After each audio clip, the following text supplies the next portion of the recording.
to the Fantasy Waiver Wire. This is your boy Tubby. With me as always is Greg. What up? Fly Eagles Fly. 7-2. Let me kick a little music since we still in the intro.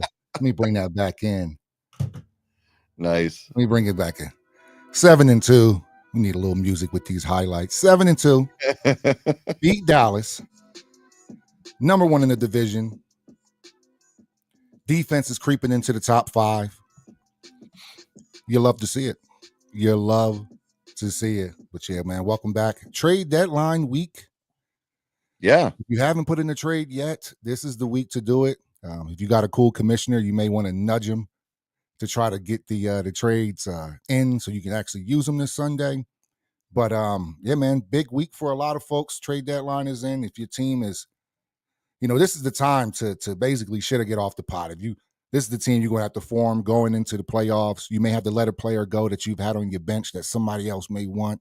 But we're going to talk about the trade deadline and the waiver wire pickups for this week. But we're going to also do our recap from week 10. And we have a rematch again this week between Tubby and Greg for week 11, man. What's going on, Greg? Well, you know what you said is the trade deadline, and I started off 0-5. It's been the worst fantasy year I can remember that I've ever had. And like I've said before, my team is not bad on paper. They're just bad in execution. When my defense is the best scorer in my team, it's pitiful. But that being said, so I won 3 in a row, and then I've lost the last 2. Mm-hmm. So it's pretty much just about over for me. But this is where what cracks me up about the trade deadline, and I'm saying this to anybody in our league that's out there that wants to offer a trade to lowly 3-7 Greg. Don't come at me with bullshit. Please don't come at me asking for, Jahmyr Gibbs for friggin', Tyrone Tracy or something. Even that's too good. But like Devin Singletary, I've had some really bad trade offers. I had somebody trying to trade me Tank Dell, and I had my other league, and I have Nico Collins coming back off IR. I'm like, why would I trade you Nick Chubb for Tank Dell when I can't use 2 Texan receivers? Right. I'm not giving you freaking Nick Chubb. Right. Makes no sense. And I got Kareem Hunt as my third running back in that league.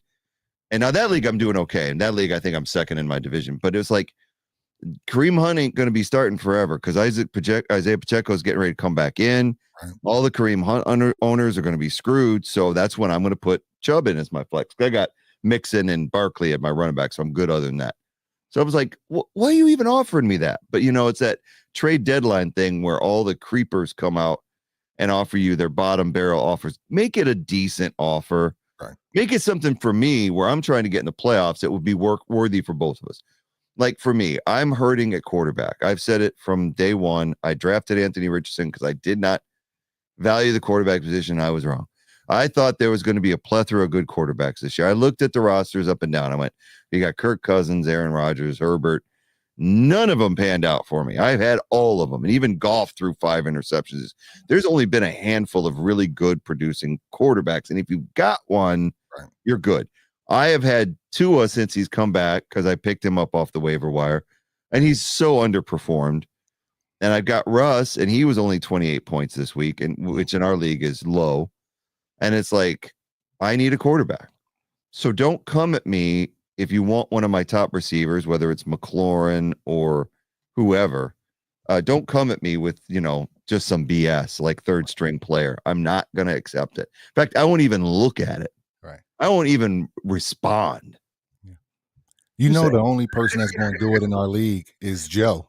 Joe sends some janky trades. He sent me one that was, I don't want to say, it wasn't even that good. He wanted Drake London for a Jalen Waddle. I'm like, why would I trade London for Waddle? Yeah. Just because he has a hip injury. Like Waddle, it's almost like, who do you play fantasy football with in your other leagues? Like, or do you think me specifically are just stupid enough to take? I just don't understand some of the trades. Like, why would I even? Like, are you hoping I'm like half asleep and hit the button by mistake? Like, what are you hoping for? Drake London for Waddle, even with Schwartz coming back, crazy. He actually offered me Waddle and Lazard for DJ Moore. And then he yanked it off the table. And I'm like, I sent him a message. I would have accepted that only because Moore has been absolute garbage. You picked him up this week and it's 6 points. Look at his whole game log. He has been absolute garbage. It's not his fault. It's Caleb Williams' fault. And so I was like, dude, I'll take Waddle and Lazard for DJ Moore because you don't know what you're getting into. Right. So maybe that gave him an inflated sense of how good Waddle was. It was just, I was willing to take anything. That's like, taking your stuff to Goodwill. You just want change, whatever. Just give me something for this piece of garbage. Right. So yeah, it's crazy. Yeah, I'm gonna bring it up now. Well, let's bring up the recap from last week. Yeah. Good for some. Please, let's do that. So, man, got back to 500 this week, 5-5. Look at my matchup. Man, my MVP out there in Germany was crazy. Good old Chuba Hubbard, man. Yep. He has been a workhorse for me this year. Got a contract too, big contract. Definitely. Well, he just got paid, or they paid him. I didn't about it before the London game. I think it gave him 4 years. Wow. Yep. Did you hear the official making a call in German? Yeah, I thought that was great. Yeah, that was pretty cool, man. First, I was like, "What? Oh, shit!" Because then he finished off. I was like, "Oh, that was pretty cool." But yeah, man, woke up and he had already had like 13 points. Yeah, so well, when I started paying attention, because I'm mainly, Saturday, Sunday morning, I'm Premier Leagued out. Oh, That's what I'm paying attention to most of the time. And I was like, "Oh shit, there's a game going on." But in Carolina versus the Giants here, nobody's running to watch that necessarily. Yeah, I had people staying with me this weekend. He was a Giants fan, so we watched it. No, that makes sense. But man, 28 carries. He's definitely the bell cow, which always, I think the reason why he slipped and he went undrafted, because I got him off of waivers here. Him off of waivers. Yeah. He probably went undrafted because of our guy, Miles Sanders. Who got hurt. Miles Sanders, who got hurt, great point, which makes him the ideal. He's coming up on a bye week, on some weeks I really need to win going into the season. So that sucks a little bit for me. But luckily it's probably my best pickup. This year. Waiver MVP. Yeah, just week 1 against New Orleans, where everybody thought they were world beaters. Everybody thought they were world beaters. They got whooped that game too. But ever since, man, he's been solid for me. Squeaked by this week, man. I didn't even know I was going against Brock Purdy. I somehow thought that I was going against Jaden Daniels because I know he has Jaden Daniels. Right. But smart move. Yeah. Smart move by Esco, endless cockpit, smart move. But when I actually saw it after the Monday night game, I said, "Oh shit, I was going against Purdy." I didn't even know. I was watching the game, but I didn't even know. But yeah, man, MVP this week was definitely Chuba for me. Taylor is solid and all that mess that's going on within Indy, but I'm definitely benefiting when Flacco plays. Definitely, whether he plays good or bad. Yeah. At least they have to respect the pass, and Taylor's going to get the ball a lot. So, Josh Allen bounced back, 2 interception game, but he still got me good enough points there because he can run the rock. We speak about quarterbacks a lot, man. I would, Josh Allen, guys that can get you points either way. He has 8 carries for 50 yards, always and a tutty. It was a really nice touchdown run. But if I wasn't an Eagles fan, just strictly fantasy wise, I would always have Jalen Hurts. That push is so clutch that even on his worst games, from a fantasy perspective, he's still gonna get you 2 tutties. Because offense is always going to be looking to score. The offense is always looking to score almost every play. But Drake London bounced back from a hip injury, did well. Bride, Quentin Johnson, so. I benched Parasol. I benched him. Yeah. I was watching that game and I'm like, oh man, I bet you he's glad. I didn't know you had him on the bench. I'm like, oh no. I was iffy because I was iffy. Iffy because he had 4 catches. He's still getting that same 6 targets. I just wasn't really sure. So I picked up Quentin Johnson. I was like, all right, let me get him. He still got a tutty. Yeah. But it's just something about that Chargers offense. They don't throw the ball enough for me, man. It's a horrible offense. It's a horrible offense. People keep saying Herbert's gonna throw for 300. No.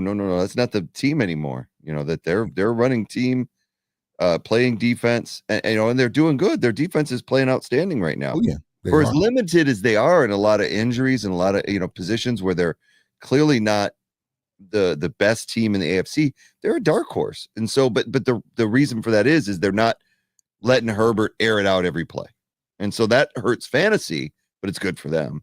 Mm-hmm. And then J.K. Dobbins, he's been playing. When you have a good running back, you can Exactly. afford to not throw the ball a lot. Exactly. J.K. every single week, and I think who came back? Gus Edwards. I seen Gus Edwards getting active, and I was like, I wonder how that. And he took 10 carries away, so that's something to look at. If you have J.K. Dobbins, that is something to look at. You don't want a guy popping up getting 10 carries under no Harbaugh circumstances. is definitely a two-back guy. He doesn't like to rely on just one unless there is an injury. So yeah, you got to watch out for that. Yeah, man. So that was pretty much my matchup this week. I did pick up DJ Moore because he's. I mean, I know because you had him, but I'm just hoping that he can somehow give me anything from the start of the season. I'll take 15. Just give me 15 as a flex. 15 as a flex should get me there. You look at the game that he had. His best game was against Carolina, and they were playing atrocious defense at the time. Since then, single digits, and usually around that 6 mark. And it's not his fault. Caleb Williams, if you watch any Bears game, you will see what the problem is. He's either not being coached well. I think he's got the right mechanics, but I just don't think he is that instant starter that everybody thought he would be. We'll see, because they just fired their offensive coordinator out there, and we'll just see. Oh yeah, somebody has to go. They got Green Bay and Minnesota coming up. We will definitely see. Right. Offense. Offense I don't think they'll change overnight, but they may give them different looks, different hot routes. It could be the small things, and I don't think that quarterback room is going to change that much. Yeah, man. Hey, still sticking. I'm sure they. We don't know what it is yet. We don't know if it's Caleb Williams, because we've seen him play. The reason why they drafted him, because they've seen him play well, but he just has not played that well in the league. A lot of college quarterbacks that do, and some transfer to the NFL, seamlessly, like Jaden Daniels. Granted, he struggled against Pittsburgh. Pittsburgh's an outstanding defense. He still had them in the lead until the end of the game. So Jaden Daniels translates into the NFL, at least in his first season, really well. Caleb's really struggled with NFL defenses. To me, a sign that a bad offense. It's just my opinion. When you have a rookie 3 games in throwing 52 times. Oh yeah. Right? 52 here, 37 in your second NFL start, 37. Yeah. Win or lose. That's a lot. And it also shows lack of balance. Whether I don't know if it's the run game, but 32, then you have this week here where it's 23, but then you have 41 against, Arizona. But you don't want any of your rookies really throwing the ball like that. Let me give you a good point. Jared Goff. You don't want Jared Goff throwing it 50 times, because that means some bad things can happen. The thing that makes Detroit go, that they have probably the best dynamic duo in the backfield in the league, and a really good defense. So that takes the pressure off. The Bears don't have a really good defense. We thought they did, but they don't really have a really good defense. It's better than most, I think. I think it's better than most. I think they're a pretty good defense. I just dropped the Bears defense too. So maybe it's just my recency bias giving me 6 points. Yeah, but that's one game. It's like 15 the week before. And 328 giving up 350, 480. The last 3 weeks, they have played, but I was surprised. They played solid.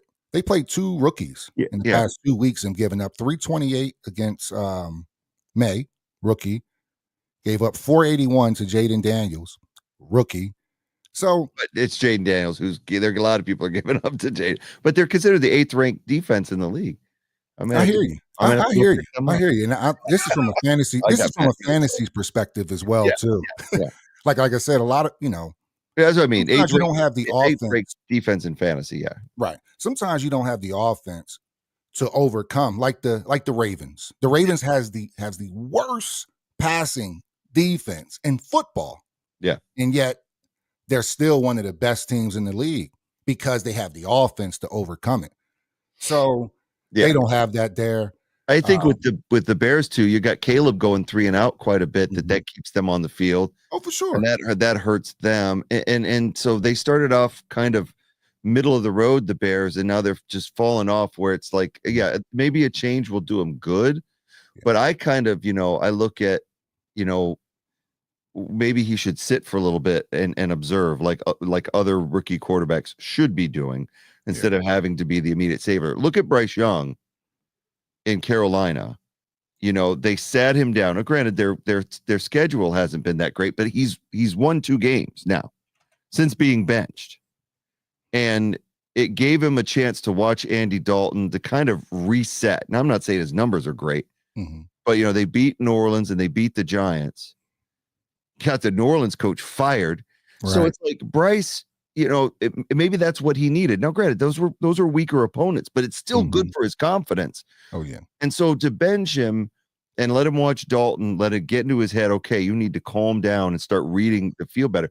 Maybe that's what Caleb needs. I don't know. I'm just saying is that it goes back to the whole reason we talked about it was DJ Moore.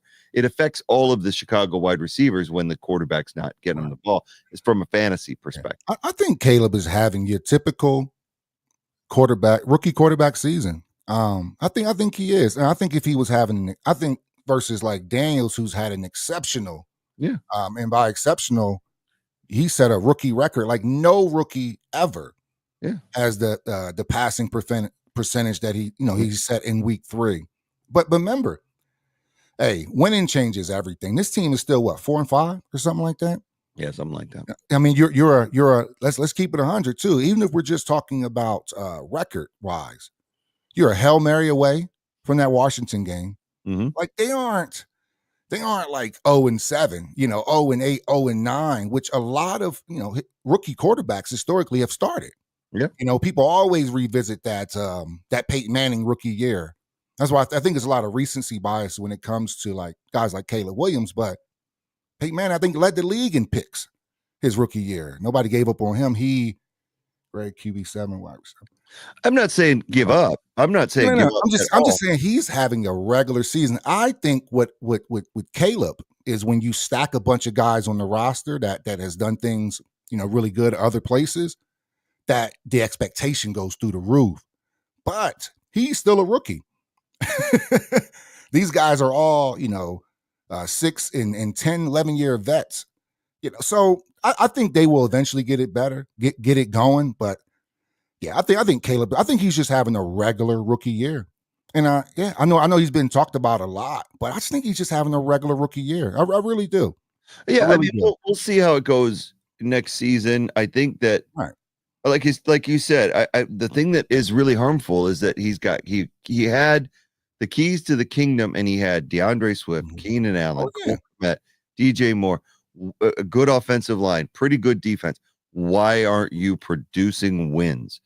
And now you've got to go up probably against your 2 toughest opponents other than Detroit in your division.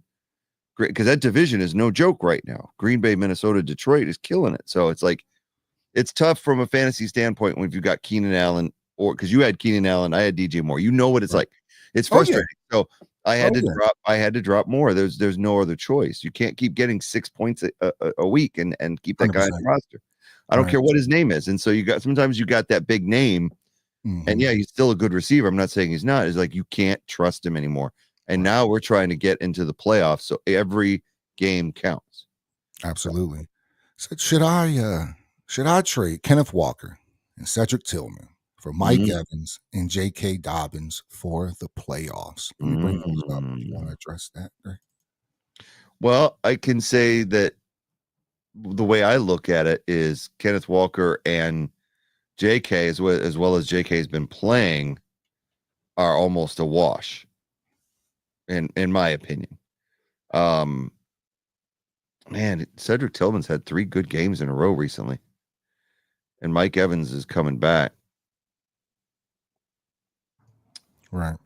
Yeah. Man. Let's go back to Tillman. Yeah, look at what he's done. My brother picked up. Yeah. Him up. That was a good pickup. That was a really good. That was the weekend. That Jameis, like Ricky Parcell, and all of them were on the waiver wire. Everything was hot. Got out. Yeah.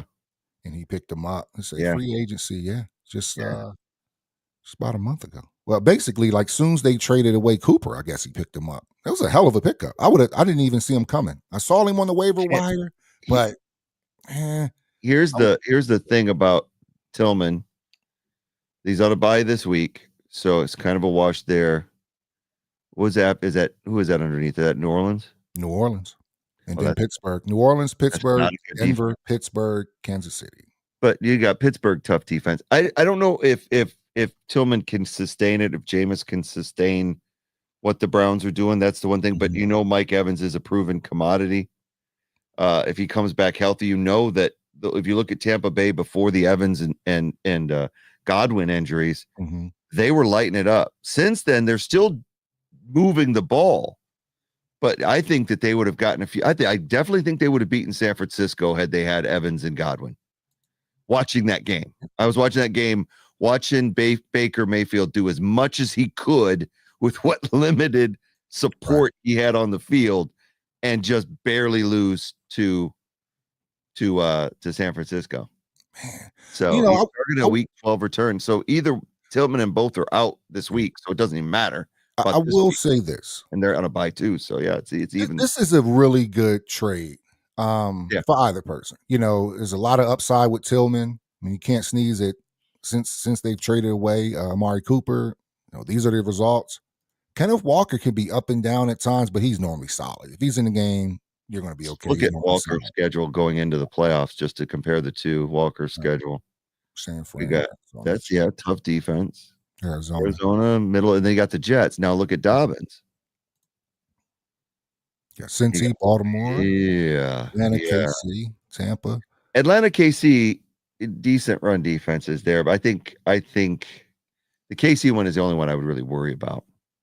So I don't know. Yeah, that's with Gus Edwards coming back. It's interesting. Yeah. Interesting. I would Well, you got Charbonnet in Seattle too that steals carries from Walker, so it's like I'm taking this trade. I think so too. I'm taking this trade because you have it's fairly even, surprisingly. Yeah, you have a mystery here. You have a solid guy here, but there's no mystery when Mike Evans comes back. Who's going to get the ball, especially with my guy killed my season.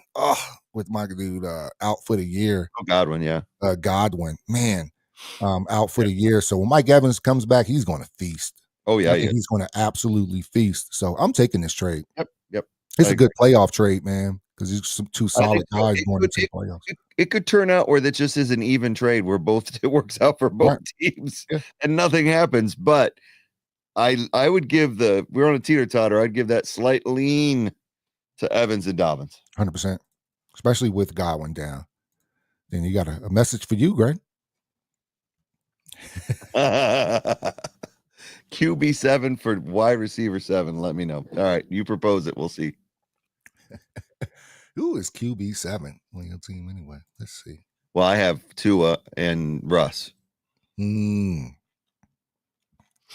So, but I still need a quarterback, and I have not been able to have luck with anybody. So it's been pretty sad.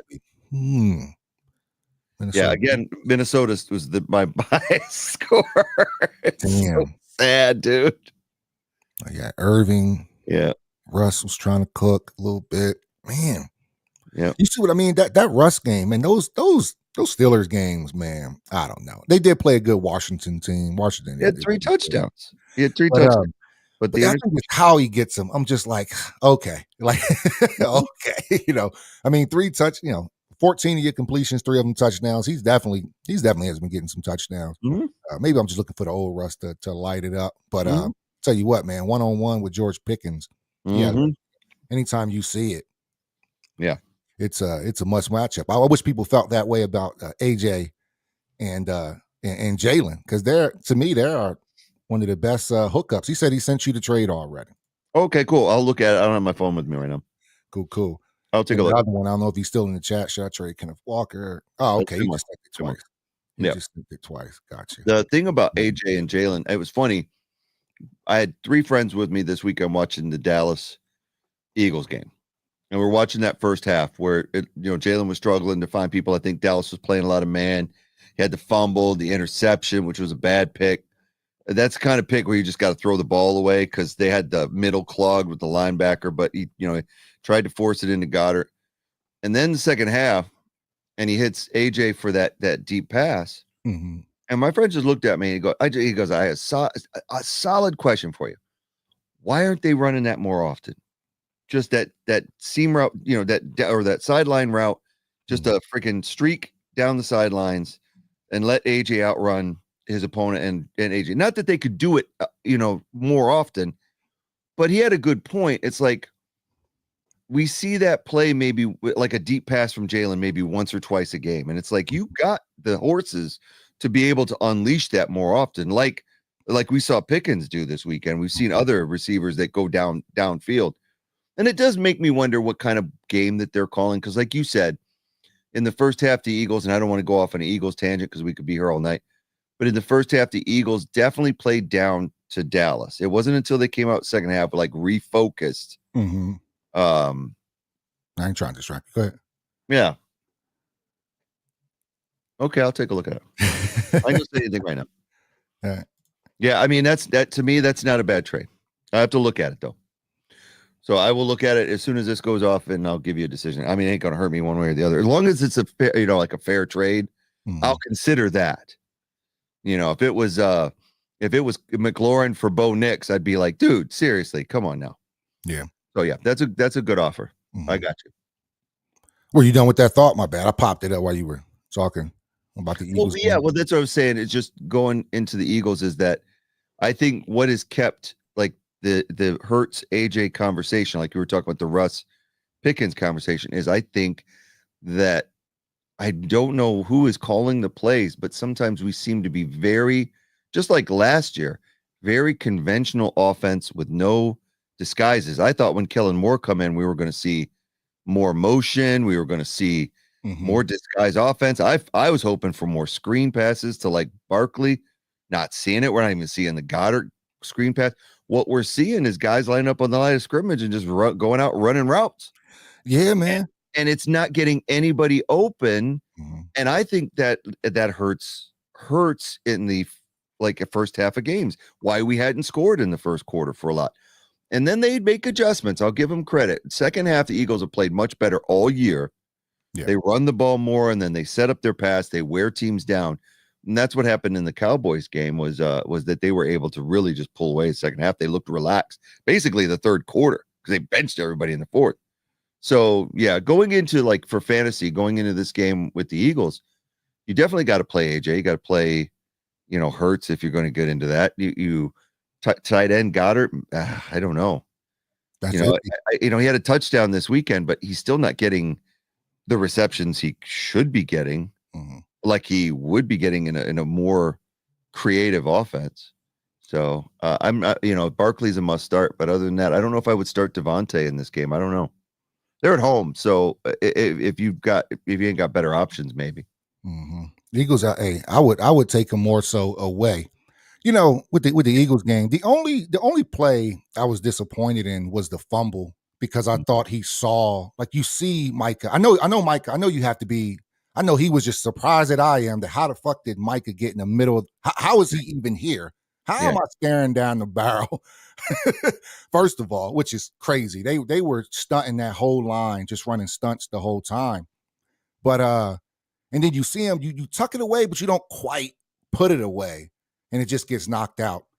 The pick, to me, that's just hats off to Diggs. I thought Diggs disguised it well, because I was saying throw it, but before he threw it, I'm like, him. And then maybe if you throw it a foot higher, it looks better. I thought it was definitely the right pass. But you just probably wanted a little higher. But Diggs made a really good play on the ball. If you watch that play from the start, you'll see the tight ends wide open, right up that seam, right when Jalen can see him. And as soon as he lets it go, he just baits him and goes back and covers it. And I was just like, fuck, man. Yeah. So I think a lot of times when it's not that he does turn the ball, if it's like when, it's like, dang, right in the red zone. But he's getting them to the red zone. This team is always looking to score, man. It's crazy how we can go from, oh my God, I don't know what's going on, so they don't even play the fourth quarter. Like, that's how fast the Eagles can hit you. Incredible play to Johnny Wilson for his first touchdown to creep up in the pocket and throw. You watch that pass from Jalen. It was absolute perfect ball. Threw it where only Wilson can get it, maybe except for up, but away from the receivers, just threw him open. The Goddard touchdown, the scramble with the throw, just absolute, again, throwing it where only Goddard can get to it. Just absolutely clutch plays. Yeah, I agree. I mean, And my then the point run, was, go ahead. not giving Saquon the ball. I Yeah, thought even with the quarterback keeper for a touchdown, I was like, oh, it's brilliant. When it works, it looks perfect right. almost. Remember, like the last year against Buffalo in overtime when he runs that draw to win it. When it works, it just looks like you can't stop us at all. I don't know, man. I think in the first half, we're not going to blow everybody out. Dallas still had at least one of their dogs back, and that was Micah Parsons. He was all over the place for them. They put him on both sides. Sometimes he'll come from the right. Sometimes he'll come from the left. I didn't like a lot of the sacks being taken. Really, only 2 of them. I was like, damn, get out of there. But there was one, he took a sack, and you can watch. They showed the view from the back.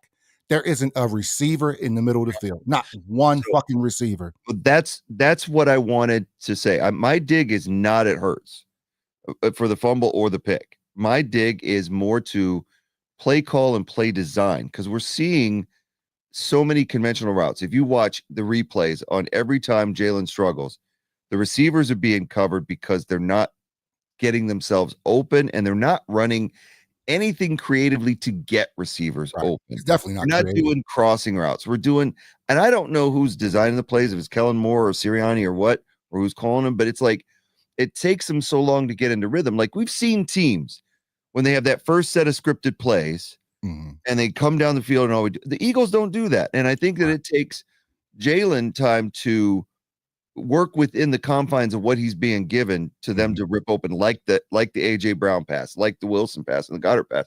So going into this Washington game at home, I think that it's going to be, they're going to need to be on their best behavior offensively and defensively, eyes wide open, because they've been lulled to sleep by a bunch of bad defenses that they've been playing. They have not played a good defense in a while.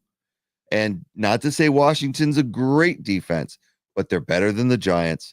They're better than the Bengals. And they're certainly better than what the Cowboys have been showing, and Jacksonville. So this Washington team is it's one of those teams that always comes into Philly, always plays well. And now they've got a star quarterback, and coming off is my worst thing. Coming off a loss, coming off a tough loss. Short week too. Short week. It's so many factors out of their mouth quickly. If the Eagles win this game, I won't be surprised, but I'll be definitely impressed. If the Eagles lose, I won't be disappointed, because this is like one of those things where they're set up for failure. They're coming off of playing all these bad defense. They're coming off of playing the rivalry game. Again, we've talked about this, NFL and the friggin' schedule makers. Why are they scheduling the Eagles for back-to-back division rival games on a short week? On a short week. Could you not maybe put Jacksonville, and then Washington? Why does it have to be Dallas and Carolina on the Thursday? They do this every year. Their schedule is just the weirdest. So, and then after this game, we got Baltimore, or we got the Rams, and then Baltimore. Give me a break. Yeah, so man, this is going to be at 7-2 right now. This is going to be a prove it stretch. These 3 games, you win 2 out of these 3, then you're going to be NFC championship material. You're going to be in the conversation for the NFC championship. I was definitely happy that not that I fear them or anything, but that the Rams lost again. I just don't want explosive teams hanging around, creeping in, getting that 7th seed, and we're at like the 4th seed. Oh, I agree. Just hanging around. Yep. I would much rather. I would much rather see Arizona in there, and I don't disrespect Arizona. I think they're a good team. I would much see Arizona win the West, and San Francisco and the Rams be left out of the equation than have those 2 teams in there, because both of them are really good teams. They've just had a lot of injuries. Oh, yeah. And their record reflects that. And now they're getting healthy. Let's keep them down. When San Francisco won this weekend, that was my biggest disappointment because I thought Tampa Bay had a shot. Mm-hmm. Kansas City winning too, and that was disappointing as well because wanted that undefeated streak to end. They are they're like remind me of the Eagles last year. I was going to say that. This is what people were talking about the Eagles last year. Undefeated team. Any means necessary. Remember the Eagles, go 10-0, and everybody's like, how? They're just barely winning games. That's Kansas City this year. I know we give them all respect for the 3 Super Bowls, whatever. I get it. But they look like the weirdest undefeated team right now. Now, that being said, their defense is playing outstanding. That's why they keep winning games. And they're getting Pacheco back. And, they lost Rashee Rice. So there's some reasons why they're not looking great as an undefeated team. They're still undefeated. Yeah. So yeah, it's a crazy thing. So with Kansas City, I think what makes them look somewhat normal or human is that they remember even when the Eagles played them in the Super Bowl, they walked in there with the number one defense. Yep. I think the Eagles were like 1-2 that year. 1-2 defense, and then they had a really good offense. That's when they used to look unbeatable. Mm-hmm. Now, because of the injuries, or it could just be whatever's going on, Patrick could just be having his off year. It happens. Kelsey like a pick every game, damn near, like almost every single game. Mm-hmm. But he has enough equity to get out of here. They're the current 2-time defending champs. They have nobody even beaten them in 2 years, technically. Technically, they've been on the throne for 2 years. So I think what we're looking at now is when the defense is good and the offense is just good, and then we're seeing them look like a regular team, regular struggles, not just like world beaters. So I think that's the biggest difference, man. And Kelsey's getting a little older. Hopkins, they brought him in. He's a good possession receiver for him. Yeah, that's it was really good possession. Yeah, that's huge. And so I think that they're on the rise. But yeah, to have Denver have that opportunity, and I saw in the field goal, it wasn't even like the Chiefs did anything illegal. It seemed like the Rams on that side of the line were really low, trying to low block, and they got steamrolled on that field goal. And it was like, dude, you just got to hold for a second and give your kicker a chance. And they got steamrolled, man. Did you watch Dan Orlowski break down like the build up to it? So it was like the first field goal the Broncos took, they loaded the right side and they didn't get through. It was like a wall there. The second time they took a field goal, they loaded the left side and got through, but barely missed the block. So when it all came down to it, they loaded up. It's like they knew who to go at on the line. There was, I forget the guy's name, but they knew who to go at on the line. They tried. It was crazy. They load up the right side. And then, probably 3 field goals later, they loaded up the left because it worked. This is just Andy Reid being Andy Reid. Champions don't take anything for granted. They're constantly scheming the whole game. I hate to take a hard left, but think about baseball, right? Yeah. Even pitchers do it. Pitchers set you up, a starting pitcher particularly, knows he has to face you probably 2 or 3 times during 7 innings, right? Before you get middle reliever and stuff like that. They'll set you up with different pitches to set you up next time for the different pitch. For sure. What Andy did there was like a pitcher. Yeah, we may not get nothing from it now, but watch when I get you later on this when you really need it. And they loaded the left side of the line. They knew exactly who to go at and just ball. It was embarrassing. It was absolutely, bro. You just need to make one block and you in the showers. Just hold. Just hold. Yep. Just be a Spartan for 1 second and just hold. I'm not a Broncos fan, but you watch a team enough. You in a city, watch a team, and kind of like the Bengals, you start going, start looking, you start seeing them on the news, you start going, okay, this is not my team, but I don't mind if they win. The Broncos was kind of like that. Becoming like that, like as long as they aren't playing the Eagles, I don't mind to see them win. All good. So yeah, man, I thought that was it was well played by Andy Reid and that special teams, man, and this is why they're the back-to-back champions, overall 3-time champions, because they don't leave anything to chance. They always scheming throughout the game. Because this is the Fantasy Waiver Wire. We're going to look at the waiver wire for this week, see if you can grab any scraps. that are left. Now, our league is probably gonna look a little bit different than your league because we only have 5 bench players, so you're gonna see a lot of promise out here. You know who's So, intriguing to me is that what's on up? the left side there, trending up, is that Audric Estime. Very interesting to me. He's rookie out of Notre Dame. He's dynamic, and I think that a lot of people are high on him right now because the one thing that the Broncos haven't been able to do is run the ball effectively with McLaughlin or Williams. So I think it's the time where they're going to turn the ball over. And if you look at, he had 14 carries. Yeah, 14 carries, 53 Against yards. Kansas City, and against a decent run defense. Right. So that's, I think, the running back wise, number one target. Man, did he usurp McLaughlin? Yeah, he did. Yeah. Ooh, limited to 2 carries. See, this is who I thought was going to be in the mix anytime Javonte didn't have the ball, but apparently. Yeah. So I mean, as far as for me, like this week, if I had to say, hey, who's your number one guy? There's not a lot. Like you said, it's a lot of scraps. But 1 Pearsall, carry. if he's out there, Pearsall is definitely a Holy shit. I told you. I'm sorry, I'm just now catching up on this. So Javonte I was watching Williams that and game, McLaughlin and got benched. yeah, I was Holy watching shit. that game, that the Chiefs Denver game here, and I was like, man, this Estime is looking so much more effective than these two guys that have been the whole season. So They only had 3 carries combined, the other 2. Mhm. That's definitely a I RB1 didn't realize it pickup. was that low, but I was clearly going, all right, there's definitely a shift Look going where with they the moved rookie. him. Look where Yeah. they moved him on the depth chart. Exactly. RB1. So if you're That's watching this right scary. now, or if you're watching this on the delay, I mean, it's got till midnight to make that claim. Yeah. The other ones, like you said, I think that most people picked up last week when we talked about Tillman. Mhm. And I think that Pearsall was a good pickup for you. Some guys like that, that are out there, Quentin Johnston, but again, he's gone. Jonnu Smith. Yep. That's another one. He had a decent game last night. Mhm. Not as, good enough. But he's always in the mix. Yeah.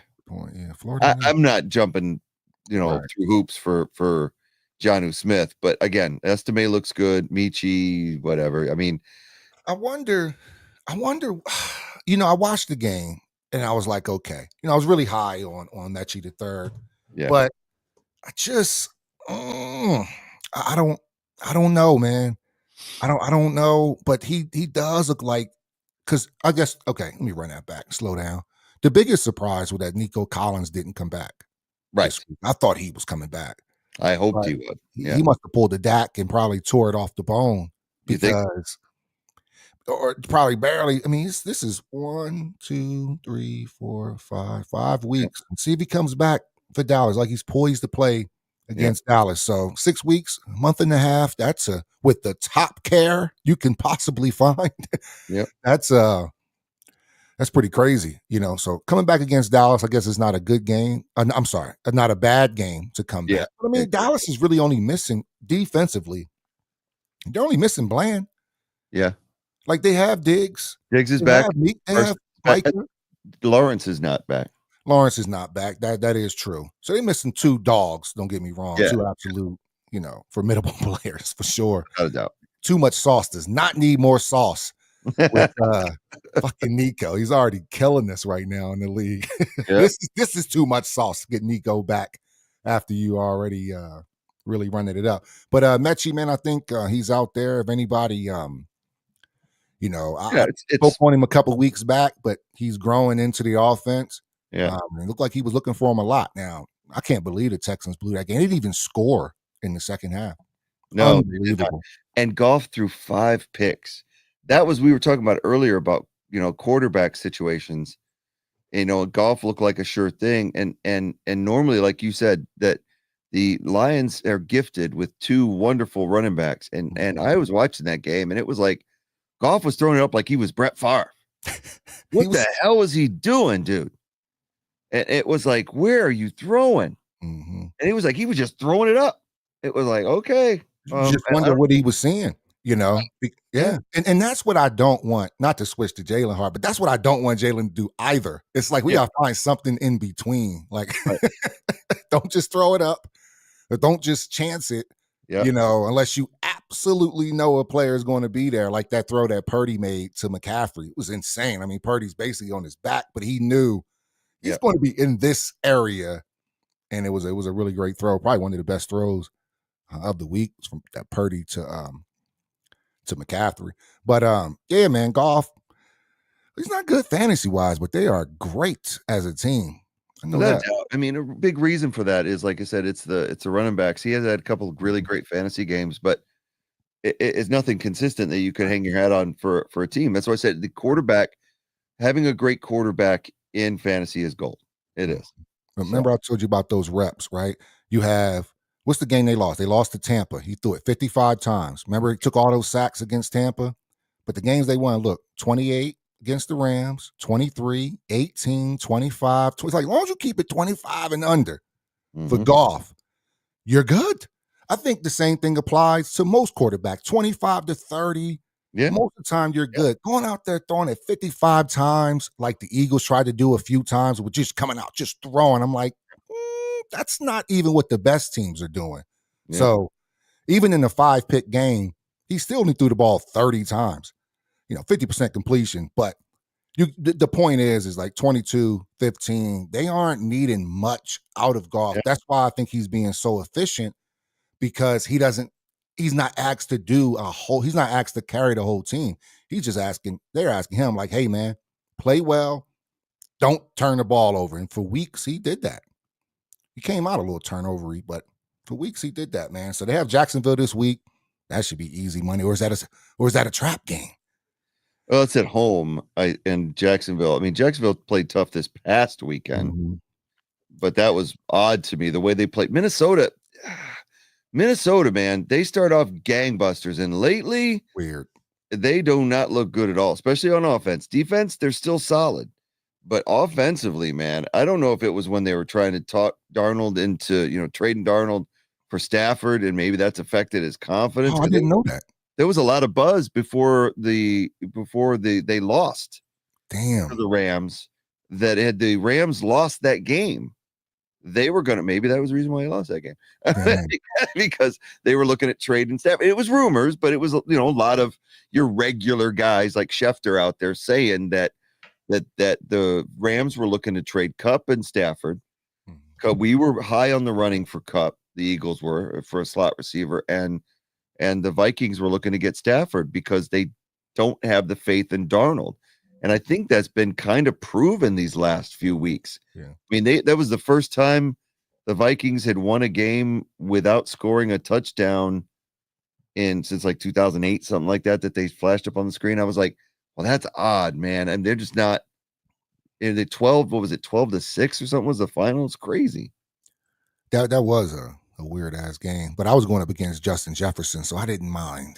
It only won by 9 points. So I was looking at the game like, they still haven't scored, huh? Considering how well the Eagles played against that defense and how other teams have beaten the Jags defense, I was just surprised that Minnesota didn't. So it makes you wonder going into this game with Detroit. I think that they should whip up on them, but we'll see. Look at this is what just sticking with the Detroit, man, they look like they're going to walk into the number 1 seed. You have Jacksonville, then Indy, then Chicago. Those are 3. They're going to be favored in every one of those games, highly favored in all 3 of those games. Then you got Green Bay. Depending on how Jordan Love shows up, you never know. Those next 4 are tough. At Chicago is going to be tough, but yeah. Right. But then you have Buffalo. What I'm saying is like they play Houston, had a bad game, but you go 1, 2, 3 games where you should win, and then you go 4. There's no telling with Green Bay, but they should beat Green Bay. But I don't know. It's a good testament to us. Good testament, for the Eagles to go, okay, can y'all beat Green Bay as well too? Then you got Buffalo. That's when it gets Buffalo.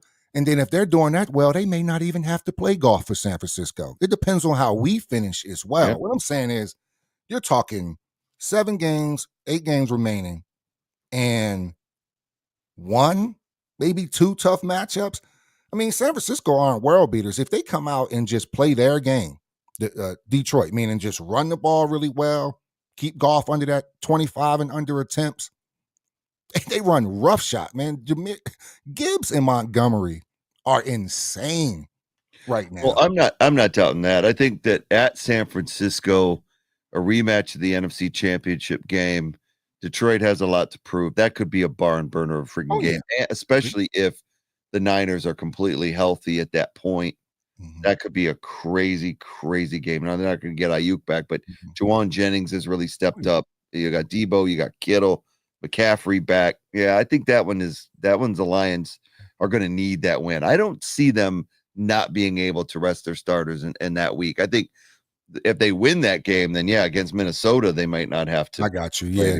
Yeah, 2 weeks out might come down to that game to determine the number one seed if they get by Buffalo. Yeah, so it could be. I like them.